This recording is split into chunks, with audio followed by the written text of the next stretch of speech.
नामावली का जब गान करते हैं तो शिल्पिल्ले बाई का स्मरण आता है उसमें। सुत विसदियो पूज शिल्पिल्ले भक्ति रसीली पाई। देखो कितना विश्वास होता है भक्त को, कैसा वो श्रद्धावान होता है। एक राजकुमारी और दूसरी एक जमींदार की पुत्री, दोनों को मित्रता थी। एक दिन राजा के यहां भगवत प्रेमी महात्मा आए।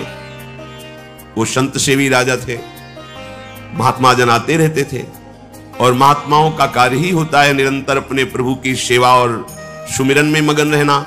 सेवा सुमिरन ये बहुत बड़ी सामर्थ्य है। अगर हम हर समय सेवा और सुमिरन में रहें तो कभी कोई माया प्रपंच हमें परास्त नहीं कर सकता। जहां हम सेवा सुमिरन से अलग हुए वहीं माया का प्रभाव पड़ता है। भगवान का शालिग्राम स्वरूप उनके पास था। खूब भाव से सेवा कर रहे थे और नवीन अवस्था की कोमल हृदय वाली ये दोनों सखियां देख रही थी।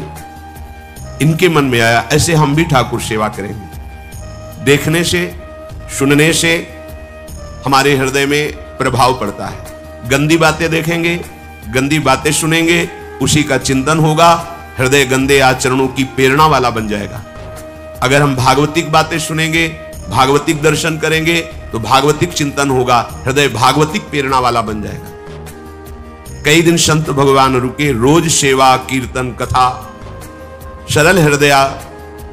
उन दोनों सखियों में बात आई कि चल करके संत भगवान से कहते हमको भी ठाकुर जी दीजिए।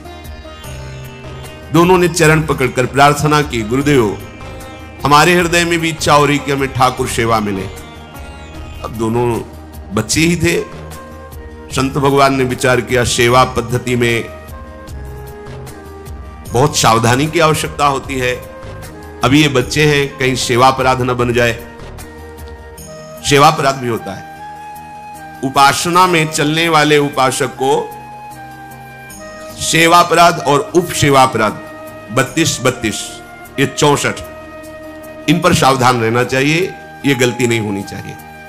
जैसे आप ठाकुर सेवक हैं, अपने घर में सेवा विराजमान किए हुए हैं। अब जैसे आपको ठाकुर जी के दर्शन के लिए जाना है, जहां तक ठाकुर जी के दर्शन करने के लिए जाना है, हो सके तो पादुका न पहने, नंगे पैर दर्शन करने जाए।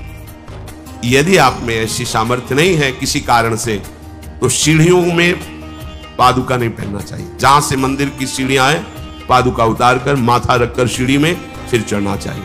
खड़ाओं या पादुका पहन करके श्री विग्रह के दर्शन करने के लिए जाने में फिर अपराध लगता है।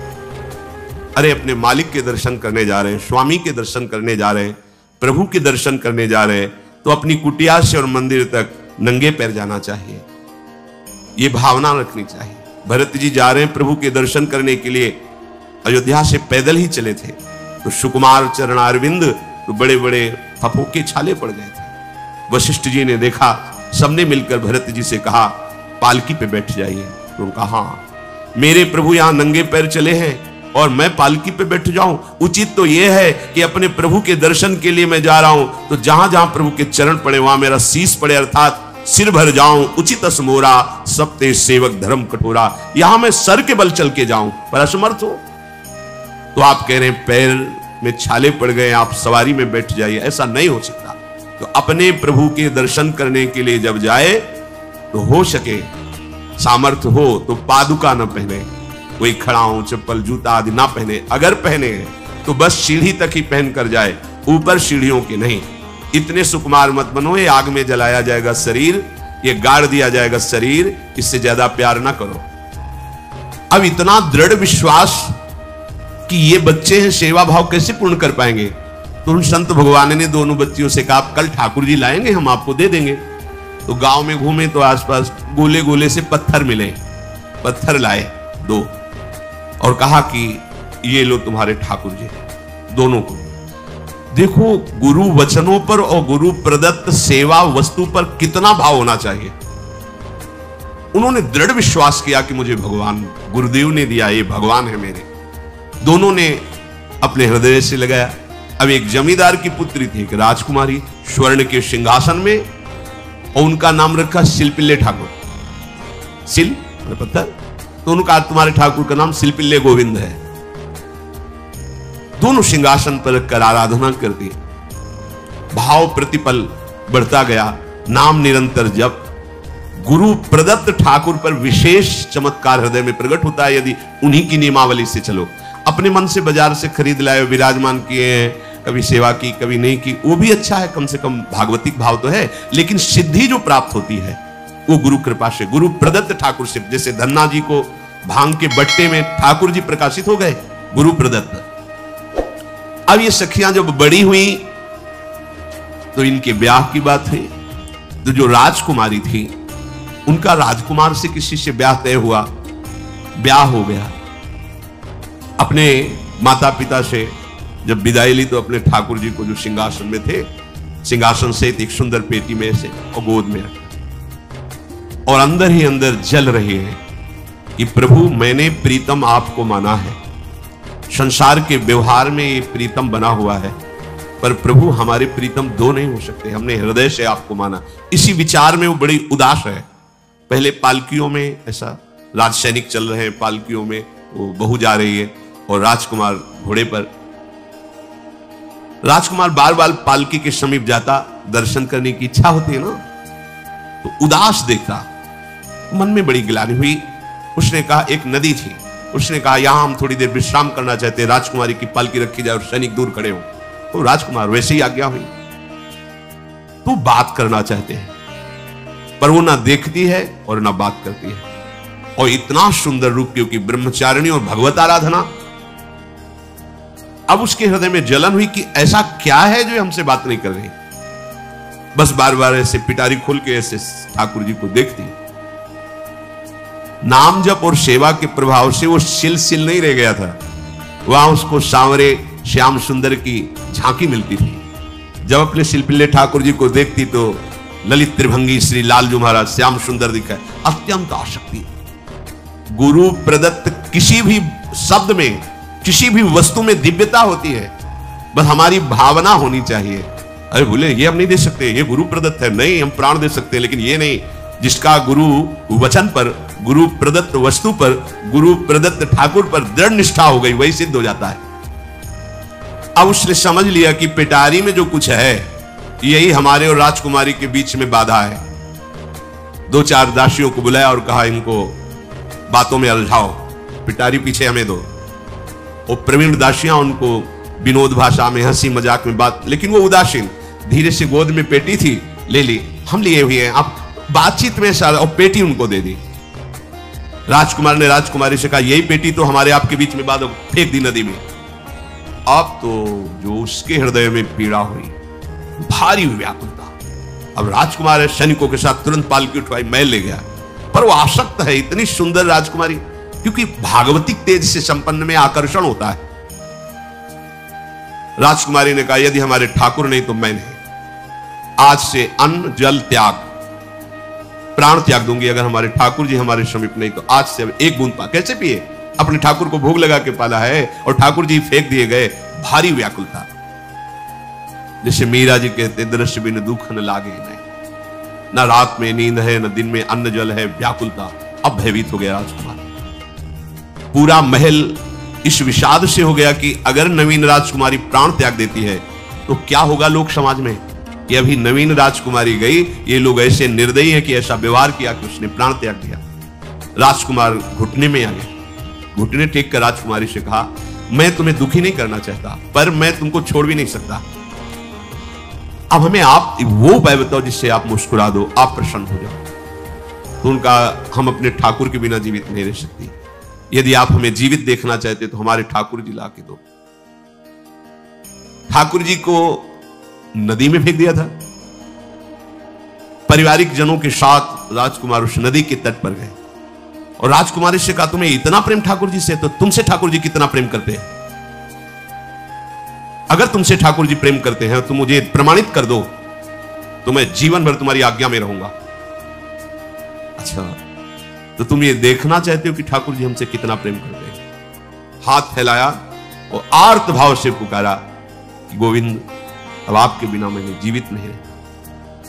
अंदर से जेव ही प्रार्थना की तो जल से सिंहासन सहित शिल्पिल्ले भगवान जैसे कोई वायु के प्रवाह में आ रहा हो, ऐसे आए और छाती से चिपक गए। पूरा परिवार राजकुमार ये देख रहा था। हृदय से ठाकुर जीवन भर के लिए दासत्व स्वीकार कर लिया और कहा जैसी आप आज्ञा करोगे। जैसे मीरा जी, जब राणा जी से ब्याह हुआ तो प्रथम मिलन की रात में मीरा जी ने कहा सावधान, तुम हमारे पति नहीं हो, मेरा सुहाग गिरधर से है, श्याम सुंदर ही मेरे पति हैं, व्यवहार में तुम पति बने हो। यदि हमारी बात समझ पा रहे हो तो जीवन में कभी हमारा स्पर्श मत करना, ये जीवन केवल गिरधर के लिए, दूसरे के लिए नहीं। उतर गए शैया से और जैसे सेवक होता है बोले अहो भाग्य, मुझे ये सौभाग्य मिला कि इतनी महाभागवती की सेवा करने का। एकांत में मैं सदैव तुम्हारे शिष्य की तरह बर्ताव करूंगा, पर समाज में तुम्हें बहू की तरह बर्ताव करना होगा, नहीं तो लोग जीने नहीं देंगे। समाज में पत्नी की तरह और एकांत में गुरु शिष्य के, तुम हमारी गुरु होगी और हमसे ऐसा ही बर्ताव राणा ने, ऐसा ही उस राजकुमार ने। हमारी भागवतिक निष्ठा ऐसी होनी चाहिए कि जो गुरुजी ने मंत्र दिया है, जो गुरुजी ने उपासना दी है, उसमें दृढ़ विश्वास होना चाहिए।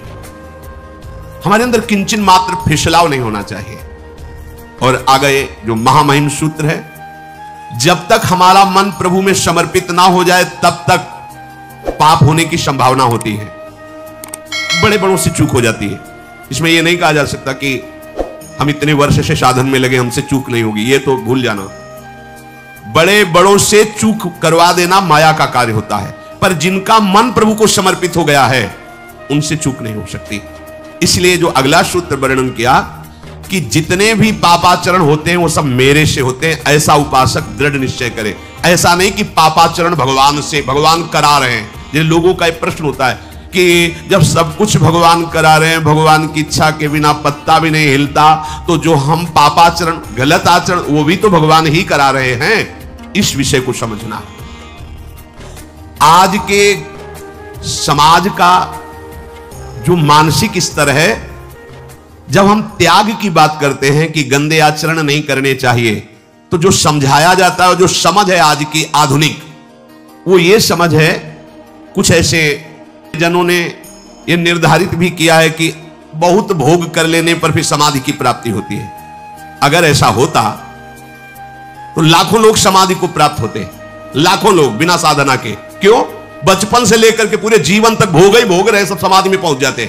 प्रायः सबके दिमाग में बात बैठी है कि अगर हम भोग ले तो हम मन को समझा सकते हैं, लेकिन आप बात अनुभव की समझ लीजिए कि आप भोगने के लिए जो ही गए तो मन के गुलाम बन करके गया, वो कभी तुम्हें मुक्त होने का अवसर नहीं देगा। और आज तक किसी ने भी ऐसा नहीं कहा भोग भोगने के बाद कि आज के बाद मैं प्रण करता हूं, मैंने जान लिया कि इसमें सुख नहीं है, आज के बाद कभी भोग नहीं भोगूंगा। कभी किसी ने नहीं कहा। सबको इस दलदल में गिरने के बाद सदगुरु या भगवान ने ही निकाला है, स्वयं आज तक कोई निकल नहीं पाया, कोई नहीं निकल पाया। ये ऐसा दलदल है। पर लोगों की भ्रांति रहती है कि जो मेरा मन जिन भोगों के लिए लालायित हो रहा है, उन भोगों को खूब भोगूं, फिर बाद में अनुभव जब हो जाएगा तब हम इनका त्याग करके फिर भजन मार्ग में चलेंगे। जो भजन मार्ग में चलते हैं उनके मन में भी लगा रहता है कि अगर एक बार भोग लूं तो मन को समझा तो सकता हूं। यह है आधुनिक सोच, यह है हमारे मानसिक सोच का स्तर। सब लोग देख लीजिए। अब भागवतिक सोच और शास्त्र सिद्धांत का जो मत है वो ये है, ये डंके की चोट से गाया गया है और इसी मार्ग में चल करके समाधि को प्राप्त हुए महापुरुष। एक भी कोई ऐसा समाधिस्थ महापुरुष बता दिया जाए विश्व में जिसने भोगों के भोगने के बाद समाधि को प्राप्त हुआ हो। जैसे हम भोजन कर लेते हैं तो लगता है कुछ नहीं, लेकिन 6 घंटे व्यतीत होते होते पर्चा बन जाएगा कि ये चीज फिर चाहिए खाने को। ऐसे ही कोई भोग भोगने के बाद कुछ क्षण के लिए उससे विरति हो जाती है, ठीक, लेकिन फिर कुछ मिनट होने के बाद फिर नई स्फुरणा, नया संकल्प, नई क्रिया, नई भोग वासना सब हृदय में देख लो। इसके लिए किसी और से सलाह लेने की जरूरत नहीं। इसलिए ये जो संतों का मत है, शास्त्र का मत है कि भोगों के भोगने से भोग वासना दृढ़ होती है, कामना बढ़ती है, ना कि शांति मिलती है। लेकिन आधुनिकता में भोगों को भोगने से शांति मिलती है, ऐसी धारणा बनी हुई है। और ये गलत है, और ये इतनी गलत हो जाती है कि हम हत्या करने लगते हैं, हिंसा करने लगते हैं, पूज्य जनों के साथ दुर्व्यवहार करने लगते हैं। आज तक भोगों में इति नहीं हुई। देवयानी जी भगवान शुक्राचार्य जी की पुत्री हैं। वो इतनी सुंदर हैं कि कोई अप्सरा भी उनसे होड़ नहीं कर सकती, क्योंकि भगवान शुक्राचार्य की पुत्री जितेंद्री, पवित्र, भगवद आराधन संपन्न। बड़ा प्रसंग है, उसको ना लेते हुए हम सारांश में बता रहे। वृषपर्वा की पुत्री शर्मिष्ठा, ये असुर राजकुमारी है, दैत्यराज वृषपर्वा, उनकी पुत्री शर्मिष्ठा, और दैत्य गुरु भगवान शुक्राचार्य उनकी पुत्री देवयानी बड़े समाज के साथ जंगल में गई हुई थी। एक बड़ा दिव्य सरोवर था, तुलसी में सब राजकुमारियां स्नान कर रही थी।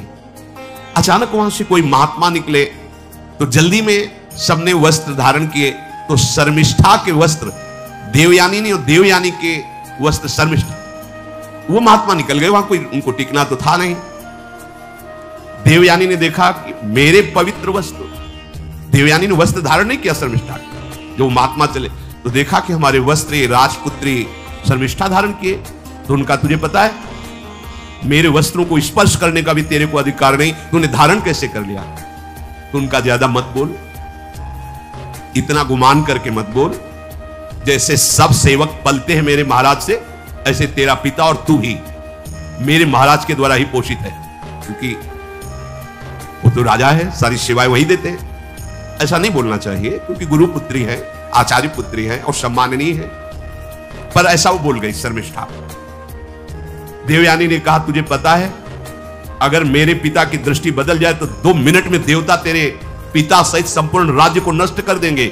मेरे पिताजी के भय से ही देवता आक्रमण नहीं कर। शुक्राचार्य मंत्रवेत्ता है। ज्यादा बात बढ़ गई तो राजकुमारी का शासन चलता है। उसने कहा, इस गुरुपुत्री को उठाकर कुएं में डाल दिया जाए। और उस समय वस्त्र धारण नहीं की हुई थी, उनको उसी स्थिति में डाल दिया गया और वो चली गई। उसी समय शिकार खेलने के लिए महाराज ययाति चक्रवर्ती सम्राट तो आवाज सुनी। सैनिकों ने बताया कि कोई देवपुत्री है, दिव्य तेज प्रकाशित हो रहा है उनके शरीर से, और दूर से देखा है ऐसा लग रहा है कि शायद वो वस्त्रहीन भी है। उन्होंने कहा, तुम लोग दूर जाओ। और स्वयं महाराज ययाति गए और उनको, तो जब हाथ पकड़ के निकाला और अपने वस्त्र से उनको आवेष्टित किया, तो उन्होंने कहा कि हमारी आर्य मर्यादा है, एक बार आपने हमारे शरीर को देख लिया और हमारे हाथ को पकड़ लिया, अब आप हमारे जीवन भर के लिए पति स्वरूप हैं, स्वीकार कीजिए। तो उन्होंने कहा कि देवपुत्री, मैं तो आपका परिचय भी नहीं जानता हूं, आप कौन हैं? तो उन्होंने कहा, भगवान शुक्राचार्य की पुत्री देवयानी। घुटने पे हो गए तत्काल। उन्होंने कहा, इतने बड़े महापुरुष की पुत्री के साथ मैं ब्याह कर सकूं, मेरी सामर्थ्य नहीं, क्योंकि मैं क्षत्रिय कुल में प्रकट हुआ राज परिवार से हूं, और वो तो देवताओं के द्वारा भी वंदनीय है शुक्राचार्य जी। तो उनका, आप निश्चिंत रहो, ये विषय मैं संभालूंगी, पर आप मेरे पति हैं, ये स्वीकार कीजिए। बोले, यदि शुक्राचार्य जी इस पर राजी हैं तो हम ये बात स्वीकार करते हैं। शुक्राचार्य जी विलंब होने के कारण व्याकुल ही थे। देवयानी जी ययाति जी को लेके गई। बड़ा प्रसंग है, पर उन्होंने कहा, जब आप राजी हैं तो हम राजी हैं। शुक्राचार्य जी राजी हुए और वृषपर्वा को सूचना दिया कि मैं तुम्हारे राज्य को त्याग कर जा रहा हूं। वो तो तत्काल आकर चरणों में गिरे, महाराज आपके बिना मेरा अस्तित्व क्या है, आप कैसे राजी हो सकते हो? बोले, मेरी पुत्री को दिगंबर करके कुएं में डाल दिया गया, मैं इस अपराध से बिल्कुल तुम्हें माफ नहीं कर सकते। बोले, कोई उपाय? तो बोले, देवयानी बोले। तो देवयानी ने कहा, तुम्हारी पुत्री हमारी दासी होकर चले तो मैं तुम्हें क्षमा कर दूंगी। बोले, बिल्कुल ठीक, तथास्तु। पूरे राज्य की रक्षा के लिए राजकुमारी शर्मिष्ठा को देवयानी की दासी भाव में अब महाराज ययाति के महल पे पहुंचे। देवयानी ने कहा कि ये जो दासी भाव में आई हुई हैं, ये सर्वांग सुंदरी हैं, और आपका कभी मन उधर चलना भी नहीं चाहिए, अगर चलेगा तो आप हमारे दंड के पात्र बन जाएंगे। स्वीकार कर लिया और बहुत दूर उनके लिए महल का निर्माण करवाया, और वो सेवा में आती है। कुछ समय के बाद जब देवयानी जी के पुत्र हुए तो वन विहार के लिए अपने पुत्रों को लेकर चली। तो उधर शर्मिष्ठा के 2 पुत्र हो चुके थे, इनको पता भी नहीं था, और वो दौड़ कर आए, ययाति को पिताश्री कह करके आलिंगन किया। छोटे छोटे बच्चे। देवयानी ने कहा कि हमने कहा था तुम्हें देखना भी नहीं है और ये किसके पुत्र हैं। शर्मिष्ठा मुस्कुरा रही थी। देवयानी ने कहा तुम्हें दंड देंगी ही देंगी, और चली गई भगवान शुक्राचार्य जी के पास। ययाति भयभीत होकर के गए और शुक्राचार्य से प्रार्थना कर, क्षमा कीजिए मुझसे गलती हो गई। और शर्मिष्ठा से ऐसे नहीं मिले। शर्मिष्ठा ने कहा था कि आप जानते हैं कि मैं दासी नहीं हूं, मैं राजकुमारी हूं, ईर्ष्यावश दासी बना करके लाई गई हूं, और मेरी सखी के पति हो इसलिए आप मेरे भी पति हो, मेरा अधिकार है आपसे संतान उत्पन्न करने का, शास्त्रीय सिद्धांत है। शुक्राचार्य जी ने कहा कि जो देवयानी कहेंगी वही हम मानेंगे, क्योंकि मेरी पुत्री है। क्या चाहती हो? तो बोले पुरुषत्व से इनको हीन कर दो। गुस्सा में आके शुक्राचार्य जी ने कहा तथास्तु। उसी समय महाराज ययाति पुरुषत्व से हीन हो गए और वृद्धावस्था छा गई शरीर में। अब ययाति ने कहा अब सुखी रहोगी तुम। अब देवयानी को भी होश आया कि ये तो क्या हमने अपना ही सर्वनाश कर लिया। कहा पिताजी अब इसका सुधार कैसे होगा? तो बोले जो पुत्र अपनी यौवन अवस्था दे देगा वही यौवन अवस्था इनके ऊपर आ जाएगी, वृद्धावस्था उसके पास चली जाएगी। महाराज ययाति ने अपने बड़े पुत्र यदु जी से कहा, तो उन्होंने कहा इसका प्रयोग कहां होगा? मां के साथ कदापि नहीं। मेरी यौवन अवस्था का प्रयोग मेरी मां के साथ कदापि नहीं, क्योंकि वो बड़े ज्ञानी महात्मा, इन्हीं के वंश में भगवान श्री कृष्ण का प्रादुर्भाव हुआ, इसलिए यदुवंशी है। सबसे छोटे, शायद उनका नाम पुरु ऐसा कुछ। उन्होंने कहा यह जीवन पिता का दिया हुआ है, इस पर पूरा अधिकार है, आप स्वीकार कीजिए। तत्काल वो वृद्ध हो गए, वो जवान हो गए। कई हजार वर्ष तक उन्होंने अपने पुत्र की आयु का विषयों में सेवन किया। फिर उनके मन में एक दिन बहुत घृणा हुई, धिक्कार है मेरे जीवन को और धिक्कार है इस भोगा शक्ति को। अपनी आयु तो गंवा ही दी, अपने पुत्र की भी आयु गंवा दी, फिर भी वैसे ही भोग वासना। तो उन्होंने सबको शिक्षा देने के लिए बात कही, यत् पृथिव्यां व्रीहि यवं हिरण्यं पशवः स्त्रियः न दुह्यन्ति मनः प्रीतिं पुंसः कामः तस्यते न जातु कामः कामानाम् उपभोगेन साम्यति हविषा कृष्णवर्तमेव भूय एवाभिवर्धते यदा न कुरुते भावं सर्वभूतेष्वमङ्गलं समदृष्टेस्तदा पुंसः सर्वा सुखमया दिशा या दुस्त्यजा दुर्मति भीर्जीर्यतो या न जीर्यते ताम तृष्णा दुख निवहाम शर्म कामो द्रुतम त्यजेत। जिसका हृदय काम से व्याकुल हो गया है उसको त्रिभुवन की सारी सुंदरी स्त्रियां दे दी जाएं, जो धान स्वर्ण पशु सब वैभव, तो भी वो कभी तृप्त नहीं हो सकता। ये महाराज ययाति का अनुभव। त्रिभुवन की विषय भोग भोगने से भोग वासना शांत नहीं होती, वरम और प्रबल हो जाती है। जैसे घी की आहुति डालने पर आग भड़क उठती है, वैसे ही भोगों को भोगते हुए रहने पर भोग वासनाएं प्रबल रूप धारण कर लेती है और वो इतना कमजोर हो जाता है कि सोचता है मैं इसके बिना जी नहीं सकता। जब मनुष्य किसी भी प्राणी से राग कर बैठता है तो उसके हृदय की सामर्थ्य नष्ट हो जाती है। किसी भी, देखो ना, छोटे छोटे नशाओं में इतना हम आसक्त हो जाते हैं, अब हम इसके बिना जी नहीं सकते। किसी भी वस्तु का जब हम भोग करते इसके बिना जी नहीं सकते। इसलिए सबको संदेश महाराज ययाति देते हैं, यदि तुम अपनी कामना को शांत करने वाले, रोकने वाले बन गए तो दसों दिशाएं तुम्हारे लिए सुखमयी हो जाएंगी। विषयी पुरुष को तृष्णा रात दिन जलाती रहती है, बहुत भोग भोगने पर भी वो कभी शांति या तृप्ति प्राप्त नहीं कर पाता। इसलिए जब हम भगवत मार्ग में चलते हैं तो ये तृष्णा और कामना ये डाइन की तरह हमारे हृदय में लगी रहती है। तृष्णा भोगे हुए भोग को बार बार भोगने की इच्छा, कामना सुने हुए देखे हुए भोगों को भोगने की इच्छा। तो उपासक जब तक अपने मन को प्रभु में नहीं दे पाता तब तक मन ये धोखा दे देता है। इसलिए बहुत सावधान रहना चाहिए। प्रभु की शरण में होकर के नाम जप करो और सदैव गुरुजनों की आज्ञा पर रहो, तो ये काम कामना वासना ममता आसक्ति राग द्वेष ये तुम्हें बांध नहीं पाएंगे। इनकी कृपा से आपको भगवत साक्षात्कार हो जाएगा। गुरु वाणी, संतों की वाणी ये हमारा जीवन बन जाए। अगर ये जीवन नहीं है तो फिर मन हमें ऐसी जगह फंसा देगा जहां से हम निकल नहीं पाएंगे। इसलिए सावधान हो।